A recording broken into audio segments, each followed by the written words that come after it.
Kajian Fathul Bari syarah kitab Sahih Al-Bukhari. Kitabu Fadhaili Ashabin Nabi sallallahu alaihi wasallam, tentang keutamaan para sahabat Nabi sallallahu alaihi wasallam. Tentu saja ya mereka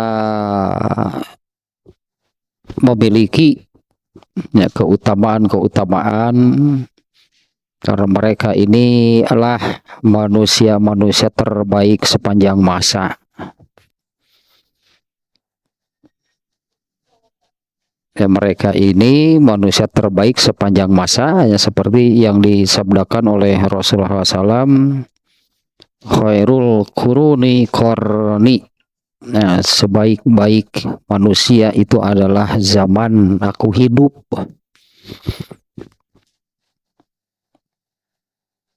Nah, tentu keutamaan mereka ini ya banyak tentunya dari mereka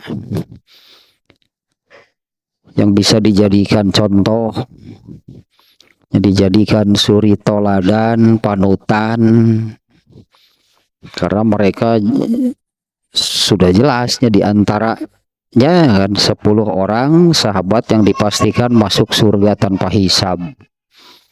Yaitulah al-fauzul azim.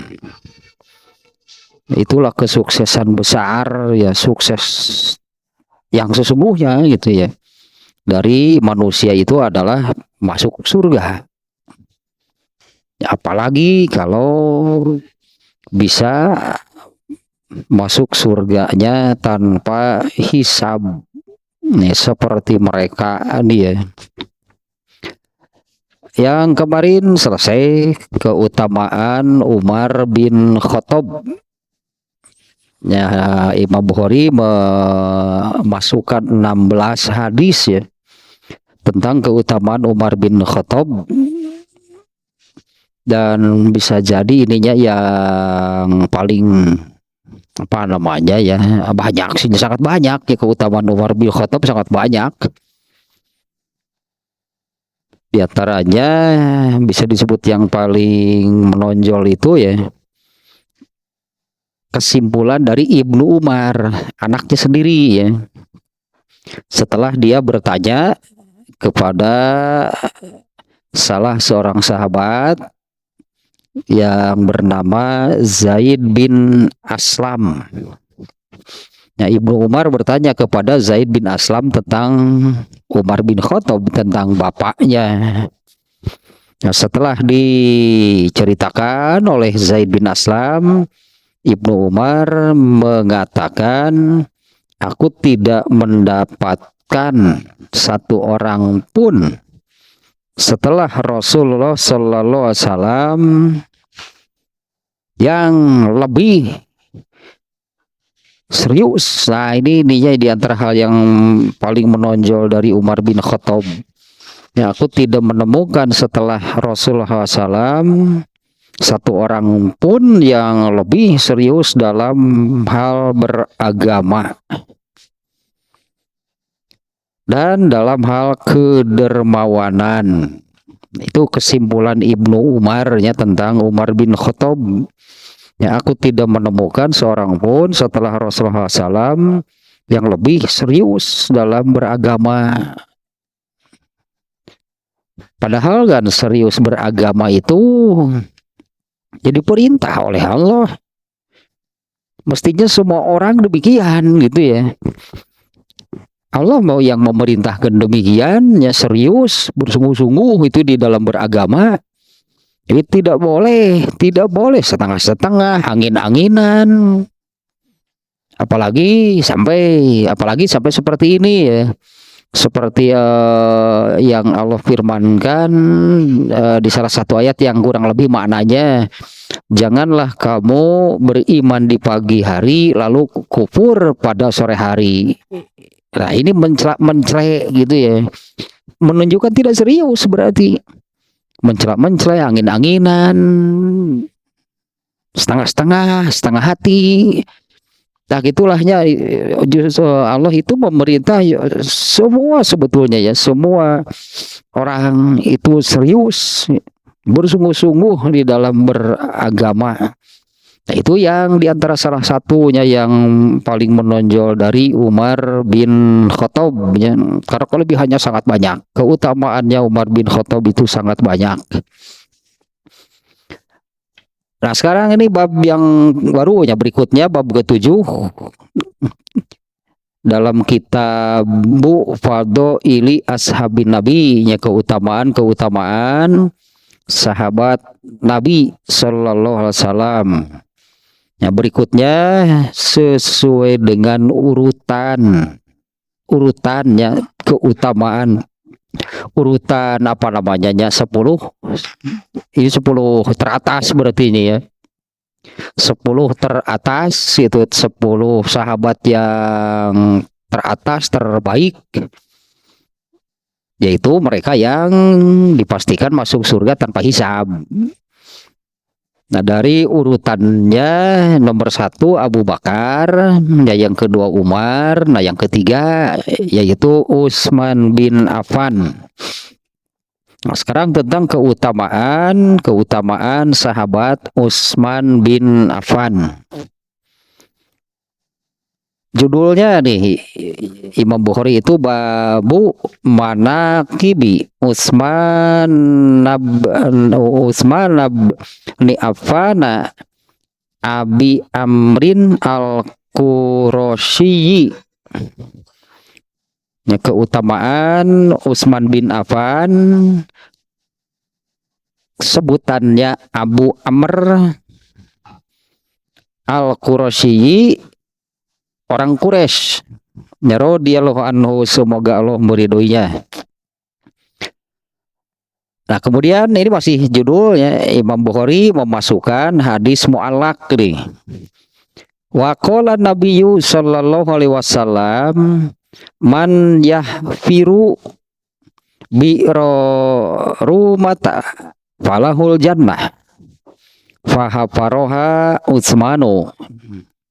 Wa qala wa man jahaza jaisal usrati falahul jannah fajahazahu Utsmanu.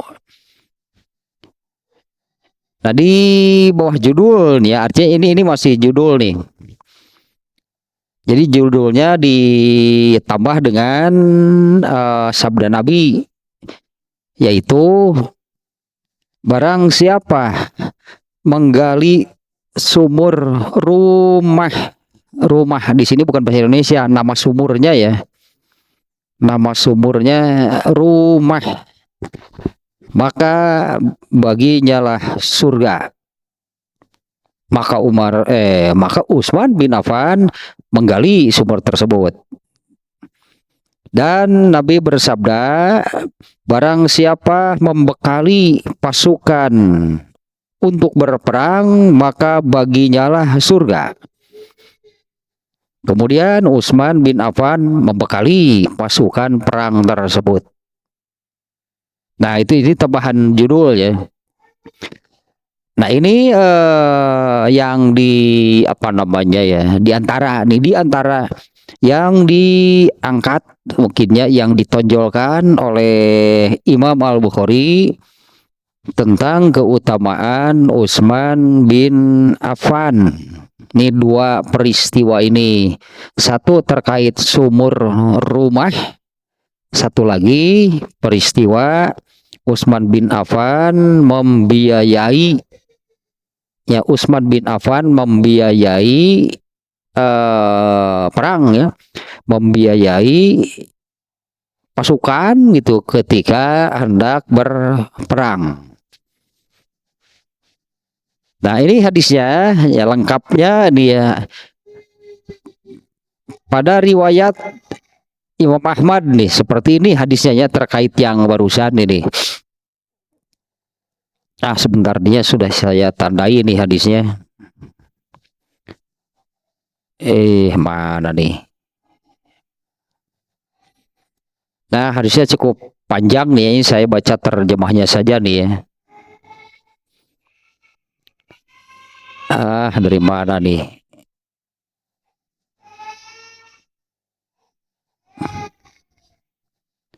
Dari sini mungkin nih. Al-Ahnaf nih, seorang sahabatnya Al-Ahnaf berkata, kami pergi melaksanakan haji dan melewati Madinah. Ketika kami berada di rumah kami, ya tiba-tiba datanglah seseorang lalu mengatakan bahwa orang-orang yang ada di masjid ketakutan. Maka aku dan sahabatku pergi menuju ke tempat yang dimaksud, dan ternyata orang-orang sedang berkumpul mengerumuni seseorang di dalam masjid. Kemudian aku menerobos mereka hingga aku berdiri di depan mereka, dan ternyata di sana ada Ali bin Abu Thalib, Zubair, Tolhah, dan Sa'ad bin Abi Waqqas. Tidak lama kemudian muncullah Utsman bin Affan datang dengan berjalan, lalu ia bertanya, apakah di sini ada Ali bin Abu Thalib? Orang-orang menjawab, ya. Dia bertanya lagi, apakah di sini ada Zubair? Mereka menjawab, ya. Kemudian bertanya lagi, apakah di sini ada Tolhah? Mereka menjawab, ya. Dia bertanya lagi, apakah di sini ada Sa'ad bin Abi Waqqas? Mereka menjawab, ya. Yang disebutnya sahabat-sahabat Ali bin Abu Thalib, Sa'ad bin Abi Waqqas, Zubair, Tolhah, itu orang-orang yang masuk surga tanpa hisab nih, sahabat-sahabat yang masuk surga tanpa hisab nih yang disebut barusan. Kemudian Utsman bin Affan berkata, aku bersumpah kepada Allah yang tidak ada Tuhan kecuali Dia. Tahukah kalian bahwa Rasulullah SAW telah bersabda, siapakah yang mau membeli mirbad? Nama tempatnya, siapakah yang mau membeli mirbad? Mirbad itu adalah tempat parkir onta, tempat parkir mobil, kalau sekarang ya, tempat parkir kendaraan. Siapa yang mau membeli mirbad? Nah, mirbad itu adalah tempat diikatnya unta, tempat parkir lahnya, milik Bani Fulan. Niscaya Allah akan mengampuninya. Maka aku membelinya. Kemudian aku datang menemui Rasulullah SAW dan aku katakan bahwa aku telah membelinya. Maka beliau berkata, jadikanlah tempat itu milik masjid. Ya, jadikanlah tempat itu milik masjid kita. Maka pahalanya untuk kamu. Nah, para sahabat menjawab, ya. Nah, jadi Utsman bin Affan ini kan menanyakan, bukankah dulu Rasulullah pernah begini, aku laksanakan, aku yang membeli tempat tersebut dan aku serahkan kepada Rasulullah, kemudian dijadikan milik masjidnya, wakaf nih, diwakafkan itu oleh Utsman bin Affan tempat tersebut. Satu ya yang ditanyakan oleh Utsman bin Affan. Sekali lagi seperti ini nih ya.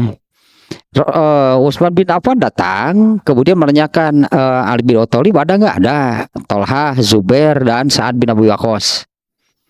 Nah, kemudian Utsman bin Affan mengatakan, bukankah dulu Rasulullah pernah mengatakan siapa yang akan membeli mirbad?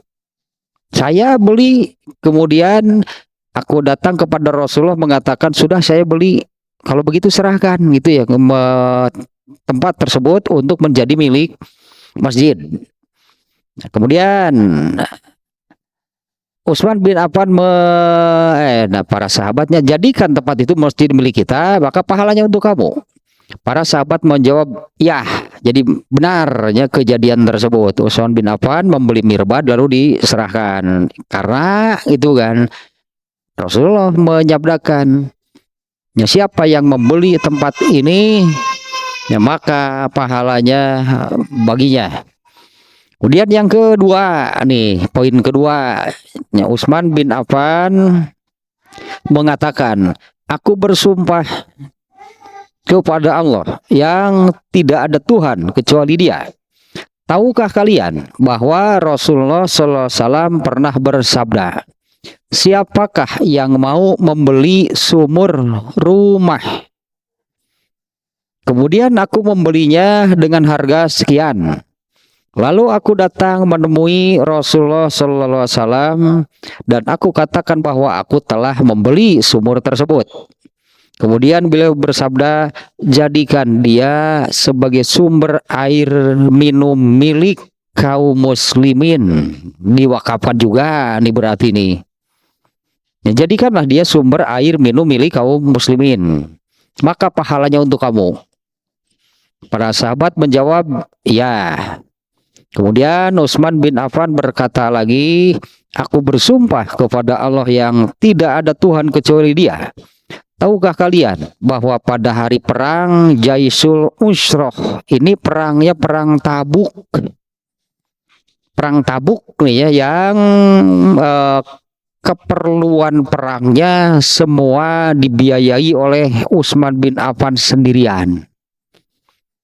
Nanti adanya berapa yang dikeluarkan? Wah, kalau sekarang ini miliar lah. Sekian miliar gitunya untuk ini kepentingan perang Tabuk nih. Ya bukan, aku bersumpah kepada Allah yang tidak ada Tuhan kecuali Dia. Tahukah kalian bahwa pada hari perang Jaisul Usroh, perang Tabuk, Rasulullah SAW melihat ke arah wajah orang-orang. Melihat ke wajah orang-orang, kemudian beliau bertanya, siapakah yang dapat menyiapkan keperluan perang untuk mereka? Pasti Allah akan mengampuninya. Lalu aku menyiapkan keperluan untuk mereka sampai kepada sabuknya, kemudian tali kekangnya, tidak ada yang terlewatkan. Kemudian para sahabat menjawab, demi Allah, iya. Lalu ia berkata, ya Allah saksikanlah, ya Allah saksikanlah, ya Allah saksikanlah. Kemudian Utsman bin Affan pergi. Nah, kemudian satu lagi nih di hadis riwayat An-Nasai yang ini kurang lebih sama ya, tapi yang barusan itu riwayat Ahmad. Ini hadis riwayat An-Nasai.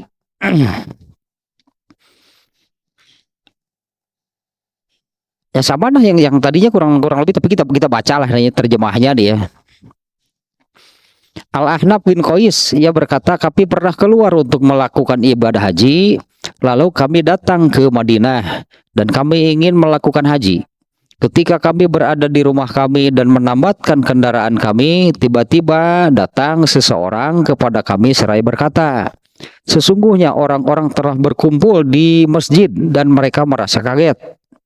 Maka kami berangkat ke masjid, ternyata orang-orang sedang berkumpul mengelilingi beberapa orang di tengah masjid. Di antara mereka terdapat Ali bin Abu Thalib, Zubair, serta Tolhah, juga Sa'ad bin Abi Waqqas. Di sana kami dalam keadaan demikian, di saat kami dalam keadaan demikian, tiba-tiba Utsman bin Affan datang memakai baju kurung kuning. Alah, gamis mungkinnya baju kurung. Baju kurung, baju padang, baju ibu-ibu. Utsman bin Affan datang memakai baju kuning dan menutup kepalanya dengan baju tersebut seraya berkata, apakah di sini ada Tolhah? Apakah di sini ada Zubair? Apakah di sini ada Sa'ad? Mereka berkata, ya. Utsman berkata, sungguh saya bertanya kepada kalian dan bersumpah dengan nama Allah yang tidak ada Tuhan yang berhak disembah kecuali Dia. Apakah kalian mengetahui bahwa Rasulullah SAW pernah bersabda, barang siapa yang membeli tempat penambatan unta milik Bani Fulan, maka Allah akan mengampuninya. Maka saya membelinya dengan harga 20.000 atau 25.000. Kemudian saya datang kepada Rasulullah SAW dan mengabarkan kepadanya. Lalu beliau bersabda, jadikanlah tempat tersebutnya masjid milik masjid kita dan pahalanya untuk kamu. Mereka mengatakan ya. Utsman bin Affan berkata lagi, saya pernah bertanya dan bersumpah dengan nama Allah yang tidak ada Tuhan yang berhak disembah kecuali Dia. Apakah kalian mengetahui bahwa Rasulullah SAW pernah bersabda, barang siapa yang membeli sumur rumah, maka Allah akan mengampuninya. Maka saya membelinya dengan harga sekian. Kemudian saya datang kepada Rasulullah SAW dan mengatakan, saya telah membelinya dengan harga sekian. Lalu beliau bersabda, jadikanlah untuk memberi minum orang-orang muslim dan pahalanya untuk kamu. Mereka mengatakan, ya. Ya, Utsman bin Affan berkata lagi, saya bertanya dan bersumpah dengan nama Allah yang tidak ada Tuhan yang berhak disembah kecuali Dia. Apakah kalian mengetahui bahwa Rasulullah SAW pernah melihat ke wajah beberapa orang lalu bersabda, barang siapa yang mempersiapkan keperluan perang mereka, maka Allah akan mengampuninya, yaitu pasukan Al-Usroh namanya ya. Maka saya mempersiapkan mereka hingga mereka tidak kehilangan satu tali unta dan satu tali kendali pun. Maka mereka berkata, ya. Utsman bin Affan berkata, ya Allah saksikanlah. Nah 3 kalinya, ya Allah saksikanlah, ya Allah saksikanlah. Nah ininya yang hadis ini barusan itu yang dimuat gitu oleh Imam Al-Bukhari di dalam judul, karena ini belum ke hadisnya. Jadi judulnya itu Babu Manaqibi Utsman bin Affan, bab keutamaan Utsman bin Affan Abu Amr Al-Qurashi radhiyallahu anhu. Nah, kemudian memasukkan hadis tersebut.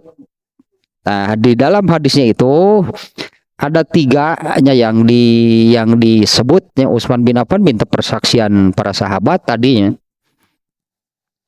Bukankah kalian pernah mendengar dulu Rasulullah menyabdakan, satu, beli tanah, katakanlahnya gitu ya, beli tanah tempat parkir oleh Utsman bin Affan dibeli. Kemudian beli sumur rumah dan airnya dijadikan untuk minum kaum muslimin dibeli. Kemudian yang ketiga, siapa yang akan membiayai? Ya, siapa yang akan membiayai perangnya? Itu perangnya perang Tabuk.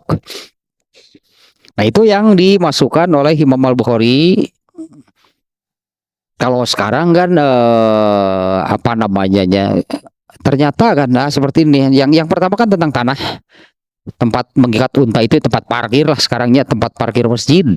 Tapi itu tanah tersebut itu di zaman Rasulullah itu waktu itu kan milik Bani siapa gitu ya. Nah Rasulullah SAW yang memberikan penawaran. Ya Rasulullah SAW nih yang memberikan penawaran, membuka peluang gitu ya. Memberi penawaran, membuka peluang untuk beramal soleh. Nah maka ini diantaranya keutamaan Utsman bin Affan. Saat itu Utsman bin Affan yang menyanggupinya. Tanah itu dibeli.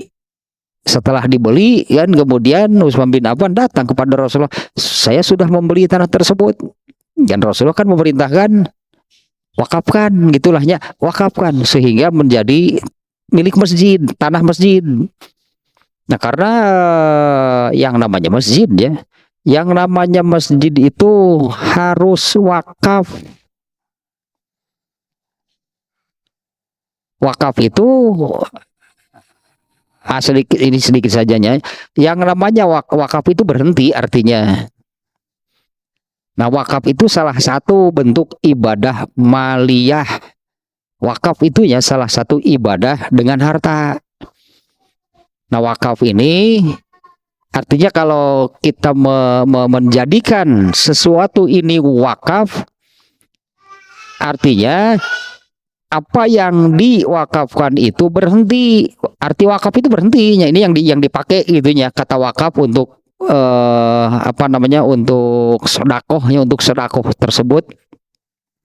Artinya berhenti di sini, berhenti dari kepemilikan manusia. Kalau wakaf berarti jadi milik Allah.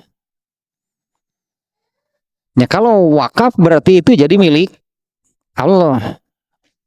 Nah, adapun orang yang apa namanya nazir sebutnya, paling yang mengurus, memelihara, karena ini milik Allah. Kalau sudah diwakafkan berarti milik Allah. Nah, kalau masjid harus wakaf. Masjid gak boleh milik si anu, milik si A. Meskipun yang membangunnya satu orang. Eta si Hasan nyian masjid ngaranna Masjid Al Hasan, bae ngaranna mah masjid milik siapa? Milik Allah masjid mah. Misalnya ada seseorang membangun masjid dari tanahnya, pokoknya dari tanah jadi segalanya, pokoknya sampai jadi masjid sendirian gitu ya, tetap saja masjid bukan punya orang itu, masjid itu milik Allah. Kalau dalam sebuah hadis itu masjid itu disebutnya Baitullah, kan terkenalnya Baitullah teh rumah milik Allah. Sebuah masjid sama Baitullah. Ada juga hadis yang innamal masajidu buyutullahi fil ar. Sesungguhnya masjid itu adalah rumah-rumah milik Allah yang ada di bumi. Nah, itu status masjid itu milik Allah semuanya. Mau gotong royong deh atau sendirian.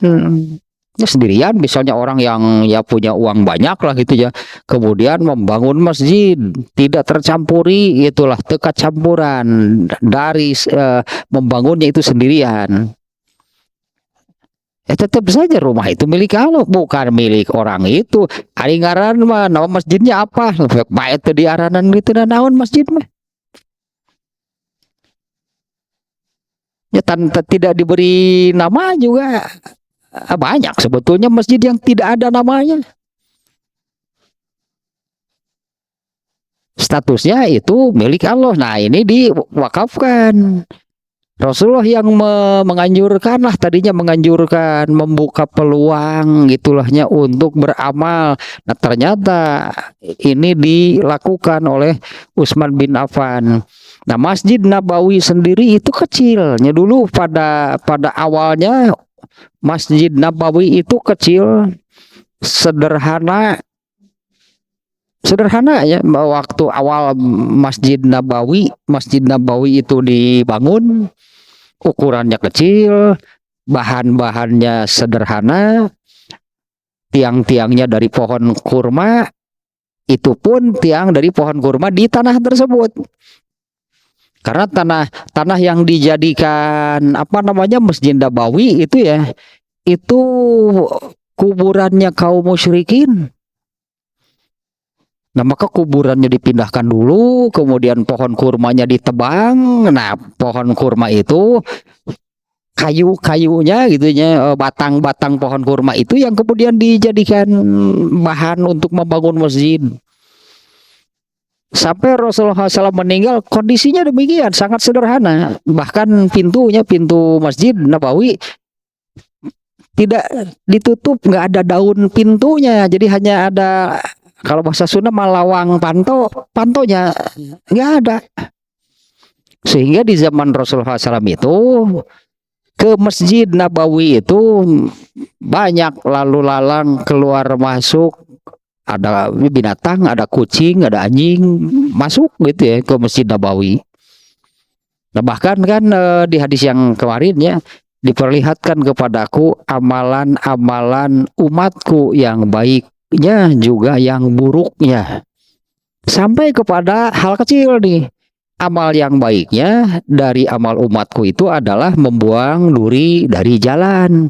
Dan yang buruknya adalah meludah di dalam masjid tanpa atau ya meludah di dalam masjid dan tidak dikubur. dulu dikubur gitu ya, membersihkan kalau ada ludah di dalam masjid, dikubur membersihkannya karena tanah. Setelah Rasulullah SAW meninggal, kemudian orang-orang persahabat tentunya usul kepada Abu Bakar supaya Masjid Nabawi itu direnovasi. Karena ya lumayan berapa tahun berarti kan ya di Masjid Nabawi itu berapa tahun hingga Rasulullah meninggal tidak perbaikan, seperti itu saja kondisinya. Para sahabat usul supaya direnovasi. Ternyata Abu Bakar menjawab, aku tidak berani melakukan apa yang tidak dilakukan oleh Nabi. Dalam pikiran Abu Bakar, kalau mau membuatnya lebih bagus, Nabi juga dulu bisa. Sebetulnya Nabi sanggup. Tapi tidak dilakukan oleh Rasulullah sampai akhir hayat. Ini ada catatan penting, catatan besar sebetulnya. Rasulullah SAW membangun masjidnya sederhana. Kemudian bukan tidak boleh membangun masjid yang bagus, yang megah gitu ya, yang besar. Rasulullah membangun masjidnya sederhana, tapi apanya ya, bahasa Sunda mah komarana, gaungnya, suaranya, karismanya Masjid Nabawi itu mendunia. Kan bukan karena bangunannya, ya, bukan karena bangunannya, tapi karena Nabi ada di situ. Ya itulah yang membuat Masjid Nabawi sedemikian apa namanya, ya suaranya, cahayanya, gitulah karismanya mendunia. Padahal dulu hanya seperti itu. Ya artinya kan sebuah masjid itu semestinya bukan karena bangunannya. Malah ada kan hadis yang menyebutkan la yabqa minal masjidi illa bunyanuhu. Nanti akan datang satu masa tidak tersisa, sebutnya tidak tersisa dari yang namanya masjid itu kecuali bangunannya yang semakin besar, semakin megah.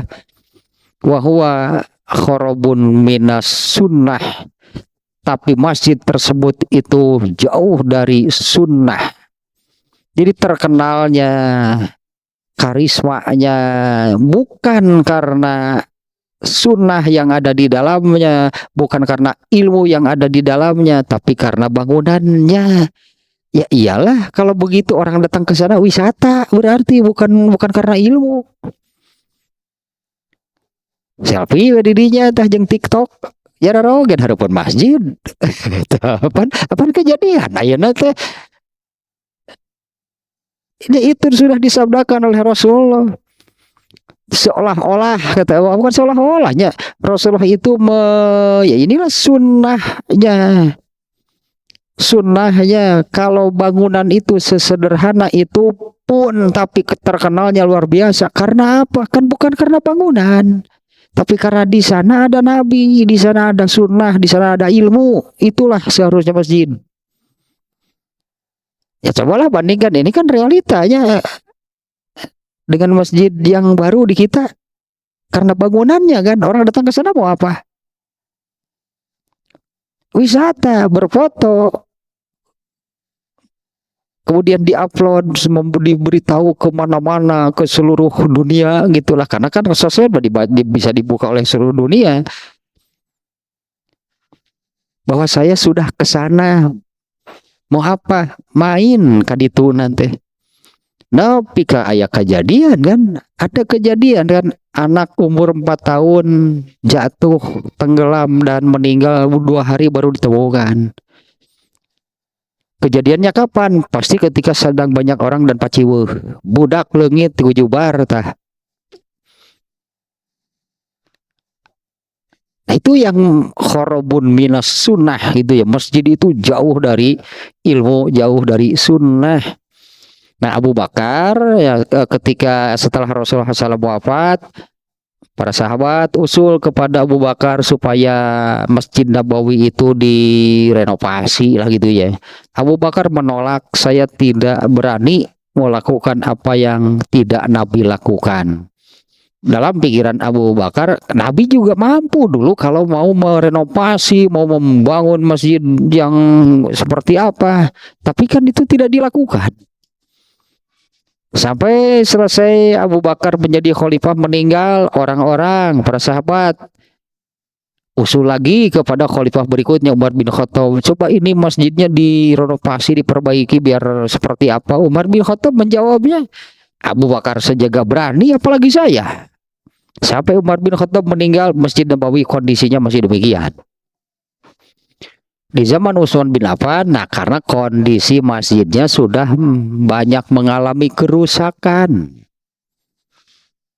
maka Utsman bin Affan memugar, merenovasi, dan menjadikannya lebih luas dengan bahan-bahan bangunan yang lebih baik. Ketika Utsman bin Affan melakukan, orang-orang ya wae muridnya nu ngomong sebetulnya ya wae nu ngomong mah. Utsman bin Affan merenovasinya menjadi lebih luasnya, lebih baik, dengan itulah bahan-bahannya juga yang jauh lebih baik. Utsman bin Affan melakukan demikian.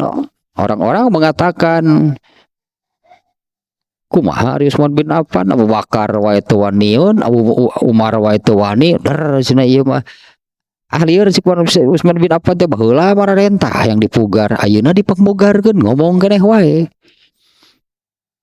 Kemudian Utsman bin Affan menjawabnya dengan dalil, man bana masjidan banallahu lahu baitan fil jannah. Barang siapa yang membangun sebuah masjid, maka Allah akan membangunkannya, mendirikan baginya sebuah istana di surga. Nah, ternyata kan ini ketika di zaman Nabi ya, tanahnya itu sudah diperluas. Nabi yang mengusulkan, siapa yang akan membeli tempat parkir tuh oleh Utsman bin Affan dibeli, kemudian Rasulullah kan menyabdakan tadi, jadikan tanahnya milik masjid, wakaf, berarti wakafkan gitulah kalau sekarang ya, wakafkan itu tanah itu menjadi milik masjid. Nah, kemudian yang kedua tadinya yang tentang sebuah sumber air, tentang sumur yang namanya rumah. Nama sumurnya bukan rumah bahasa Indonesia nih, bi'ru rumah. Sumur rumah itu milik seorang Yahudi, yang ternyata oleh orang Yahudi itu air tersebut bisnis naon gitunya, dijual China, padahalnya air itu tidak boleh diperjualbelikan. Air itu tidak boleh diperjualbelikan, itu dilarang itu oleh Allah. Air tidak boleh diperjualbelikan. Nah, oleh orang Yahudi diperjualbelikan. Terutama nih Israel lah mudayana mah nepi ka ayeuna kitu we kalakuan nanti. Kalau orang Yahudi yang mau mengambil air di sana gratis, tapi kalau orang Islam yang mau mengambil air meuli ngunah weh tak orang Yahudi. Nah, kemudian Rasulullah SAW tadinya di dalam hadisnya, siapa yang akan membeli sumur tersebut, jadikan airnya itu kan sumber air minum untuk kaum muslimin. Utsman bin Affan yang membelinya, diwakafkan, bukan dimiliki. Sampai sekarang masih ada sumber airnya di Madinah ya, sampai sekarang masih ada. Nah, itulah wakaf dari Utsman bin Affan. Ya, anjariahnya panjangnya sudah berapa abad sekarang.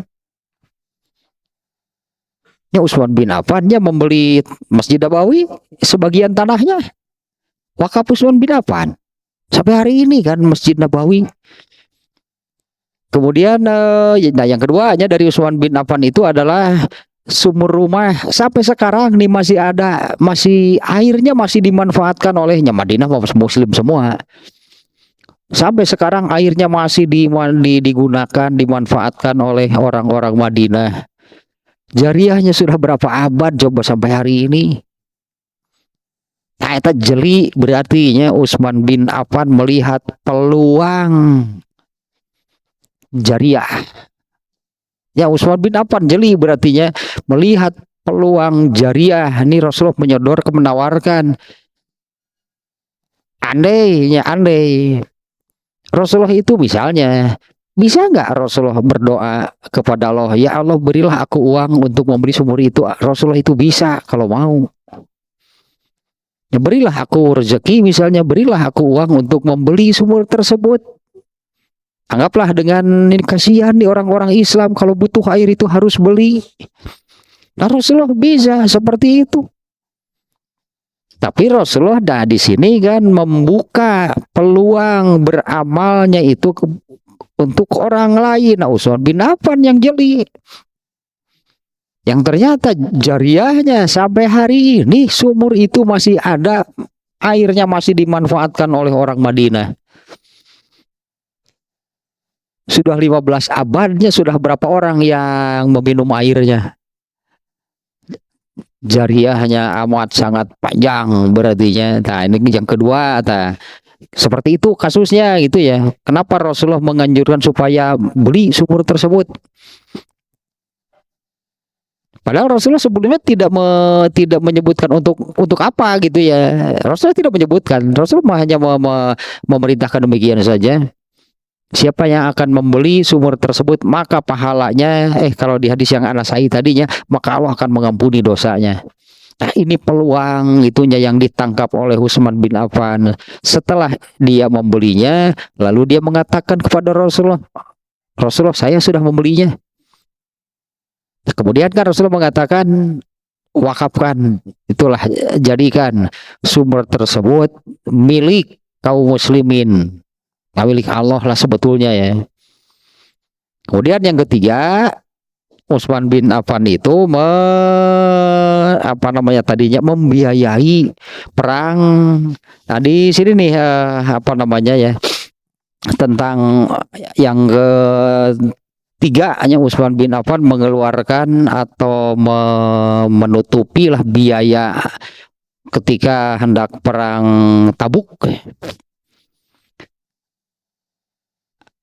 Pada riwayat Ibnu Adi, ya, Utsman bin Affan itu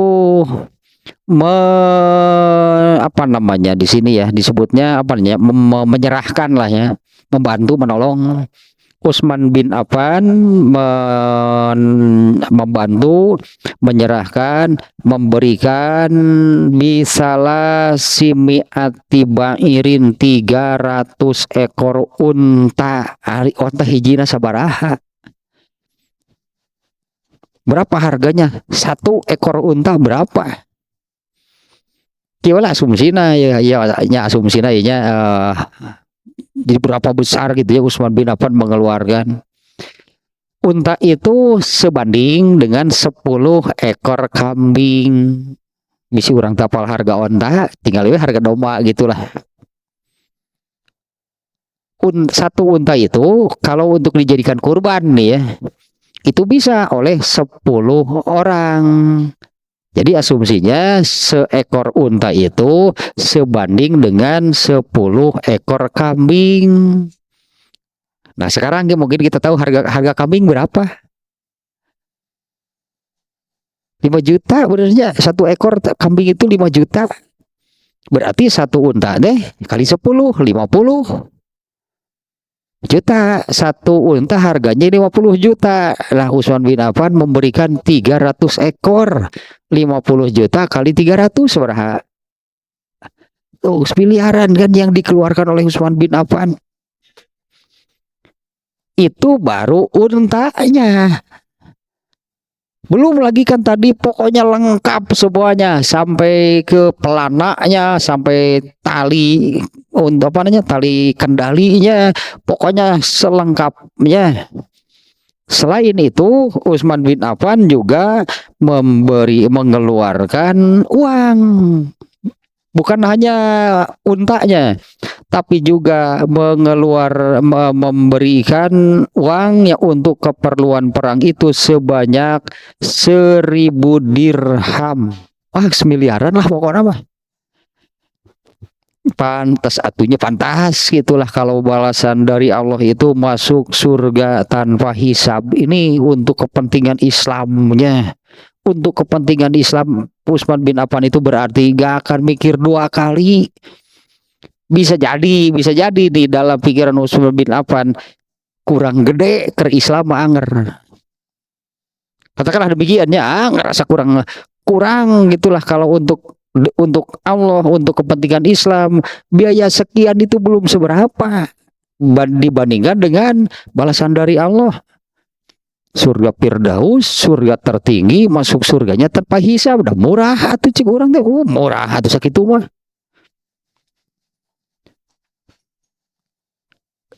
Andai kalau kita apa namanya melihat misalnya orang terkaya di dunia sekarang itu sampai ribuan triliun.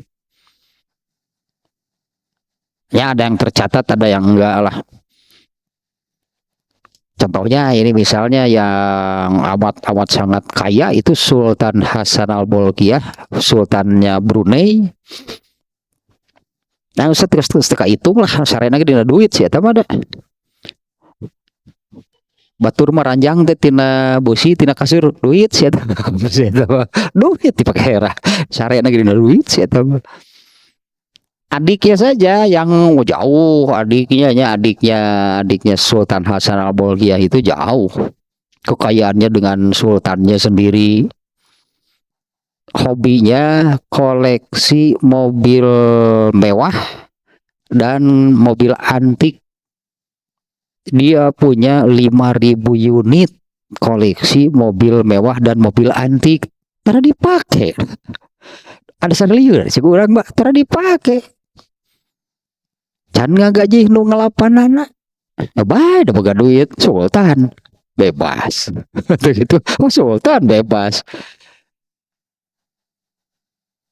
Hanutkeun pan cek urang pan dari mobil mah kudu dihanutkeun 5.000 nih. Aya khusus pagaweana beres salat subuh. Ya mah ngahanutkeun mobil berarti ngahanutkeun seberapa menit ya. Mobil kedua, mobil katilu, mobil keempat beres nu ka 5.000 teh eta teh menjelang subuh teh beres salat subuh ngadatkeun deui we. Tuluy we kitu dihisab teh si amalna teh ngadatkeun mobil si eta mah. Tiba miti teh kaburu sare-sare acan. Untuk Islamnya mana? Wah, nggak ada, jauh. Padahal ini yang kita melihat contoh hanya yang saya katakan tadi ini keutamaan para sahabat yang ya mereka itulah manusia terbaik sepanjang masa. Ini diantara apa yang mereka lakukan, ini diantara yang mereka amalkan, yang hasilnya itu kan hasilnya mereka masuk surga tanpa hisab. Nah, ini diantaranya yang dilakukan. Ini baru beberapa tentunya ya yang dilakukan oleh Utsman bin Affan. Yang disebut di hadis tadi ada 3. Satu, membeli tanah untuk tempat parkir masjid.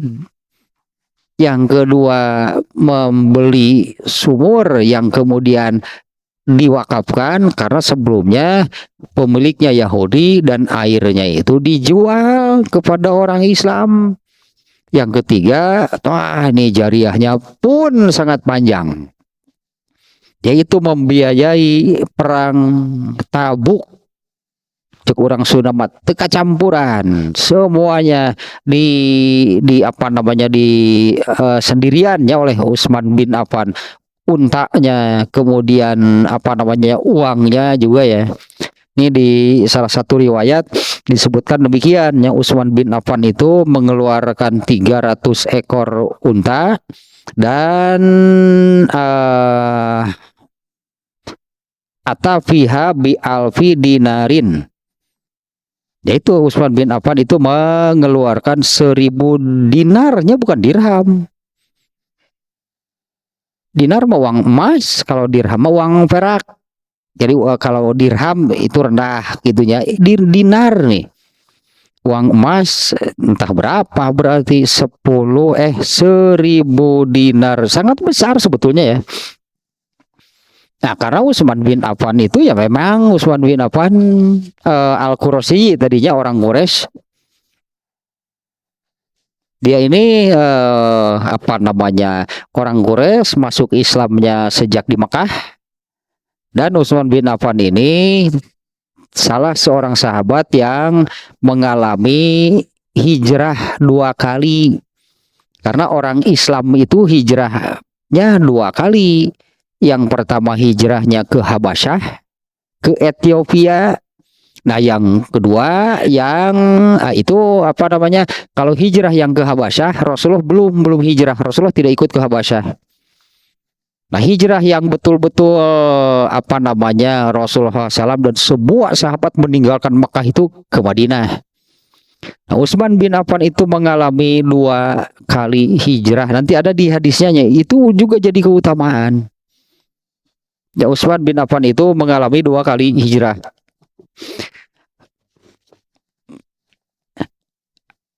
Nah, ke ininya dulu nih. Ya, Utsman bin Affan bin Abul As bin Umayyah bin Abdu Syamsin bin Abdu Manaf. Abdu Manaf, Rasulullah itu keturunan Abdu Manaf. Bani Abdu Manaf. Ternyata di leluhur keberapa nih? Ya, ada Rasulullah dan Utsman bin Affan itu ya di leluhur keberapa nih kalau kita hitung nih? Utsman bin Affan bin Abul As, kakeknya berarti bin Umayyah. Keempat apa namanya, buyut. Tinggal dengar lagi lah. Bin Abdu Syamsin Abdu Manaf. Nah, Rasulullah itu Bani Abdu Manaf. Kalau di kita ini marga itunya, marga Abdu Manaf, ternyata masih ada di Quraisy itu, di kota Makkah itu kan satu sumber sebetulnya Nabi Ismail asal nanti. Nah, bertemu dengan Rasulullah SAW itu di Bani Abdu Manaf. Ternyata dengan Umar bin Khattab juga ada. Kemarin juga di Umar bin Khattab juga bertemu dengan Rasulullah SAW itu di leluhur ke berapa gitu ya. Dengan Umar bin Khattab, dengan Abu Jahal, dengan orang Quraisy gitu. Karena orang Quraisy itu kan pada asalnya satu gitu, semuanya mengarah ke Nabi Ismail. Nah, kunyahnya, nah ini biasa nih ya. Kunyahnya kalau orang Arab itu suka demikiannya. Tadi di judulnya itu disebut kunyahnya itu Abu Amr. Tapi kunyah itu kan Rasulullah sendiri punya kunyah Abul Qasim. Rasulullah itu ya Abu Al-Qasim. Al-Qasim itu adalah anak pertama Rasulullah SAW. Nah, orang Arab itu biasa demikiannya Abu Qasim Rasulullah SAW. Tapi kunyah namanya Abu apa gitunya, tidak mesti ke anak, bebas lah kunyah mah. Abu Hurairah ke ucing. Abu Hurairah itu ke anak kucing. Kemudian kalau Anas bin Malik, Abu Hamzah. Ternyata Anas bin Malik itu menyukai rasa asam kecut gitulahnya pada apa itu di engkol kubis. Anas bin Malik mau meuli baso tahu engkol bungkul. Lantaran resep karena itu Anas bin Malik ngomong pari apa pahit engkol. Abu Hamzah, nah itu karena suka rasa apa namanya, ada rasa itulah kecut asam itu di sayuran kol, hobi bisa diserebut Abu Hamzah si Hasyim jangan cek orang mah si Hasyim yang dia nu karunya mah Abu Jahal si belegug. Abu Jahal teh si belegug benci urang si dungu. Nah, Utsman bin Affan sendiri ada dua kunyahnya. Abu Amr, kalau Amr nama anaknya. Kemudian satu lagi adalah Abu Abdillah. Kalau Abdullah itu anak Utsman bin Affan dari Ruqayyah. Ruqayyah itu anak Rasulullah SAW. Jadi Utsman bin Affan ini menantu Rasulullah SAW. Yang menikah dengan anaknya Ali bin Abu Thalib juga kan menantu ya, menantu Rasulullah SAW. Menikah dengan Fatimah. Nah, kunyahnya Abu Amr, ada juga yang menyebut Abu Abdillah. Nah, kalau Abu Abdillah itunya apa namanya, disandarkannya kepada anaknya yang bernama Abdullah. Abdullah ini adalah anak dari istrinya Ruqayyah binti Rasulullah SAW. Tapi Abdullah ini meninggal ketika masih kecil, umurnya baru 6 tahun. Cucunya Rasulullah samanya. Kan yang paling terkenal cucu Rasulullah SAW itu anaknya Fatimah, Hasan dan Husain, ini yang paling terkenalnya. Dan memang Hasan dan Husain itu sampai dewasa gitu ya. Kalau ini Abdullahnya anaknya Utsman bin Affan dari Ruqayyah, meninggal ketika umurnya masih sangat masih anak-anak, umur 6 tahun ya meninggalnya.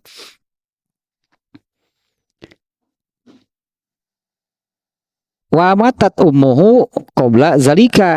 Ternyata ibunya malah meninggal lebih dulu.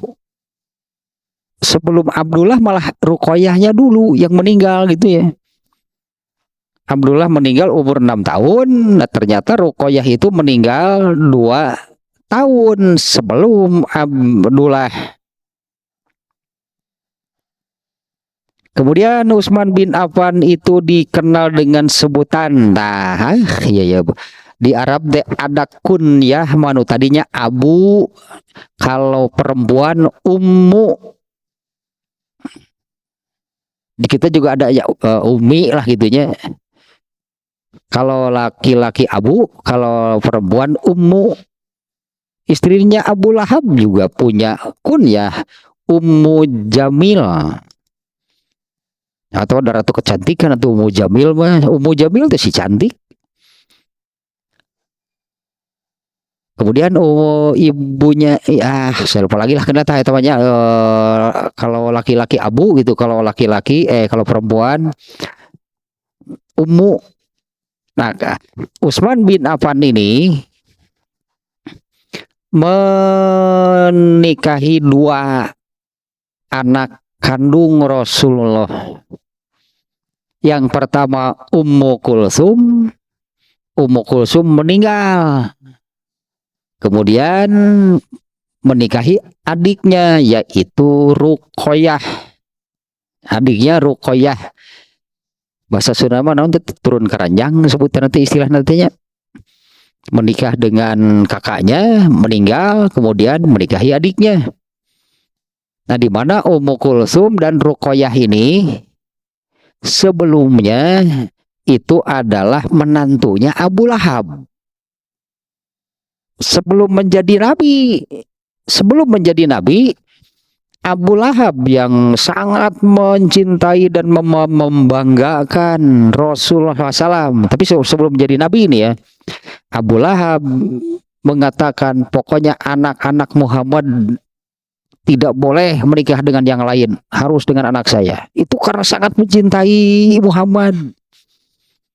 Ya, menikahlah Ummu Kulsum menikah dengan Utbah, anaknya Abu Lahab dia, Utbah. Kalau Ruqayyah menikah jadi Ummu Kulsum dengan Utbah, Ruqayyah dengan Utaibah. Kakak dengan kakaknya, adik dengan adiknya. Begitu Muhammad SAW menjadi nabi, Abu Lahab berbalikan jadi sangat membenci Rasulullah SAW dan memerintahkan anak-anaknya untuk menceraikan istri-istrinya. Sudi aing boga minantu anak si eta. Asalnya nggak boleh dengan yang lain. Karena sangat mencintai dan sangat membanggakan itunya Muhammad SAW sebelum menjadi nabi apa namanya diumumkan ke mana-mana bahwa kami Quraisy memiliki orang terbaik namanya Muhammad, itu Abu Lahab. Dan benar terbukti, diakui di mana-mana Muhammad itu orang terbaik Quraisy. Setelah menjadi nabi berbalik 180 derajat, orang yang paling membenci Rasulullah itu adalah Abu Lahab. Nah, menantu-menantunya Ummu Kulsum dan Ruqayyah, anaknya diperintahkan untuk ceraikan. Anaknya si Muhammad nggak boleh lagi ada di sini. jadi ceraikan. Nah, kemudian dinikahi oleh Utsman bin Affan. Ummu Kulsum dinikahi oleh Utsman bin Affan. Ummu Kulsum meninggal, kemudian menikahi adiknya Ruqayyah. Kalau di dalam Islam itu kan diharamkan menikahi dua kakak beradik dalam satu waktu. Jadi beristri dua dan adik kakak nggak boleh, haram gitu ya. Tapi seperti Utsman bin Affan menikah dengan kakaknya, meninggal, kemudian menikahi adiknya, nah itu boleh. Tapi kalau dalam satu waktu itu tidak boleh, kakak beradik gitulah ya. Nah, karena menikahi dua putri Rasulullah SAW ini, Utsman bin Affan diberi lakob. Nah, kalau kunyah tadinya Abu Ummu, ini lakob. Lakob mah gelar. Gelar teteh dulu misalnya Syamsuddin, gelar teteh Komarudin, Saifuddin. Nah, itunya di dalam Islam itu dulu banyak orang yang diberi gelar. Kalau Syamsuddin artinya kan mataharinya agama, kan maksudnya menggambarkan orang ini seperti apa gitu ya. Tentunya nih jasanya nih untuk agama seperti apa. Tapi kalau dijadikan nama juga boleh, silahkan aja.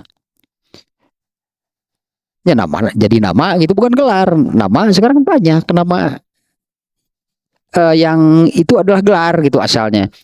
Nah, kalau Utsman bin Affan itu gelarnya Zunnurain. Zunnurain itu artinya memiliki dua cahaya. Nah, dua cahaya yang dimaksud di sini adalah Ummu Kulsum dan Ruqayyah. Diberi gelar tersebut ya karena Utsman bin Affan itu menikahi dua putri, itu anak kandung Rasulullah SAW, Ummu Kulsum dan Ruqayyah. Nah, karena anak-anak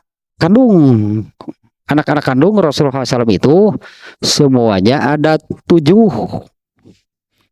Dari 7 anak kandung Rasulullah itu 6 orang meninggal lebih dulu. Nah, tentunya termasuk ini nih Ummu Kulsum, Ruqayyah itu meninggal lebih dulu daripada Rasulullah SAW.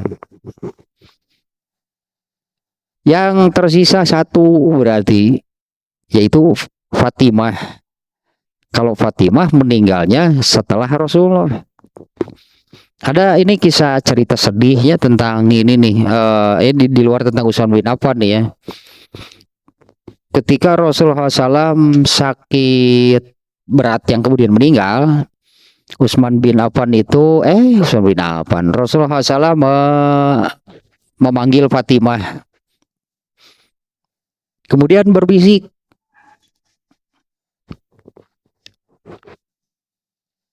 siapa? Fatimah menangis. Kemudian Rasulullah SAW berbisik lagi, masih waktu itu itu Rasulullah dua kali berbisik. Ketika Rasulullah berbisik kepada Fatimah yang pertama, Fatimah menangis. Setelah itu tidak lama, artinya masih waktu itu juga Rasulullah berbisik lagi yang kedua kalinya kepada Fatimah. Fatimah tertawa. Saat itu orang-orang nggak ada yang berani, hanya melihat situasinya saja demikian. Setelah beberapa lama, Aisyah yang penasaran, apa sih yang dibisikkan oleh Rasulullah kepada Fatimah? Karena melihat Fatimahnya gitu, ketika Rasulullah berbisik yang pertama nangis, ketika berbisik yang kedua tertawa. Nah, setelah sekian lama kemudian ditanyakan apa sih yang dibisikkan itu sampai demikian menangis kemudian tertawa. Yang pertama, Rasulullah membisikkan bahwa aku tidak lama lagi akan meninggal. Ya pastilah gitu, sedihnya nangis Fatimah. Kemudian yang kedua yang dibisikkan, dan kamu adalah berikutnya. Fatimah tertawa. Dan kamu adalah orang yang paling dulu gitunya, dan kamu adalah berikutnya. Kamu akan yang paling dulu menyusul. Nah, Fatimah tertawa mendengar Rasulullah menyabdakan demikian. Jarak kematian wafatnya Rasulullah SAW ya dan Fatimah itu hanya 6 bulan. Dan Fatimah meninggal pada usia 28. Anaknya 5 itu Fatimah. Masih muda mungkin ya. Fatimah meninggalnya masih muda, umur 28. Kalau Aisyah mau umur 50 berapa gitulah ya. Padahal waktu Rasulullah meninggal, Aisyah itu umurnya kurang lebih 21. Waktu Rasulullah meninggal, Aisyah kurang lebih lah, saya lupa laginya, tapi masih sangat muda ya, 21 kalau salah. Nah, kalau Fatimah meninggalnya umur 28 tahun. Geningan baru mukadimah lah gitunya, karena mukadimah ini Imam Bukhari-nya sekali lagi babnya bab tentang Utsman bin Affan lah gitunya, tentang keutamaan Utsman bin Affan. Di judulnya Imam Bukhari itu ternyata memasukkan hadis yang tadi. Ini berarti yang ditonjolkan oleh Imam Bukhari dari Utsman bin Affan 3 hal tadi. Yang satu tentang wakaf tanah. Nah, itulah intinya demikian ya. Utsman bin Affan ya, wakaf tanah untuk masjid. Yang kedua tentang wakaf air bagi kepentingan kaum muslimin. Dan yang ketiga sodakoh yang ia keluarkan untuk kepentingan Islam, pastikannya untuk kepentingan perang Tabuk yang jumlahnya itu fantastis sebetulnya kalau sekarang nih ya. Nah, inilah usul dapat, artinya ini pelajarannya, artinya dari hadis ini kan pelajarannya yang sangat tinggi. Itu yang tadi sebetulnya ya. Bagi Utsman bin Affan mengeluarkan seperti ini, bisa jadi dia merasa kurang besar saya mengeluarkan, saya kontribusi saya bagi Islam, karena balasan dari Allahnya. Ya, atuh sakitu macana naon, sakitu mah murah mun jeung Utsman bin Affan teh. Murah saeutik sakitu mah dibandingkan dengan balasan dari. Tapi kan bukan hanya ini kan ya, keutamaan amal soleh gitulahnya. Utsman bin Affan bukan hanya 3 macam ini, tapi pada ketiga macam ini itu kan penawaran semuanya dari Rasulullah. Siapa yang mau ini, siapa yang mau ini. Nah, Utsman bin Affan nih menangkap peluang ini, kesempatan untuk beramal soleh, dan memang dia mampu, artinya, dan memang dia mampu.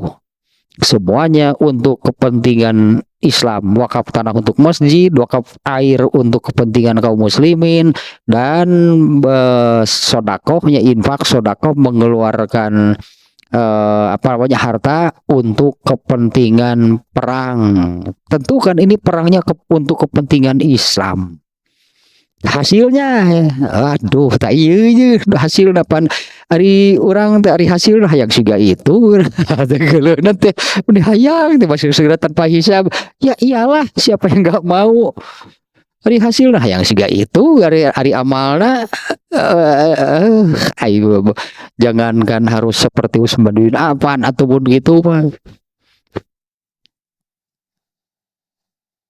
tapi beramalnya gitulahnya. Ini kita bukan bandingkan ke yang tadi, bagaimana totalitas sebutannya berarti kan ya. Totalitas kesungguhan Umar bin Khattab dalam beragama. Kata Ibnu Umar, aku tidak menemukan seorang pun setelah Rasulullah SAW yang lebih serius dalam beragamanya dibandingkan dengan Umar bin Khattab. Eta berarti teh ya itulah Umar bin Khattab, dengan seperti itu hasilnya masuk surga tanpa hisab.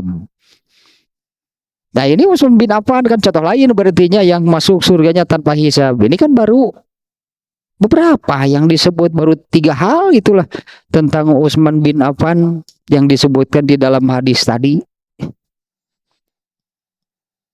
Nah tentunya nih saya katakan di awal kan ya, kita kan mengkaji ini keutamaan para sahabat. Maksudnya apa? Tujuannya apa?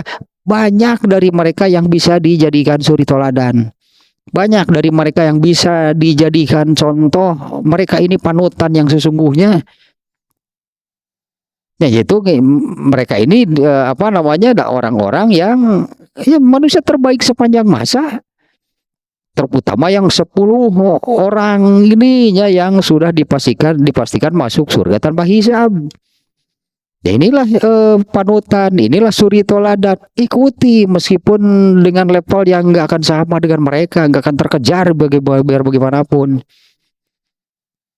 Tapi kan benang merahnya substansinya sama sampai sekarang. Artinya nih dari kalau ini kan baru dari hadis tadi, ya inilah kontribusinya terhadap Islam. Ya inilah kontribusinya Utsman bin Affan terhadap Islam, kan barunya berdasarkan hadis yang disebut tadi yang isinya tentang 3 hal. Nah, substansinya benang merahnya sama kan? Ya berikanlah kontribusi untuk kepentingan Islam dengan ya kemampuan yang ada pada diri kita masing-masing. Wajib teteh harus kudu tidak boleh tidak, teteh harus ada itu andil, ada kontribusi itu untuk Islam. Dan bayaran dari Allah kan sangat jelas.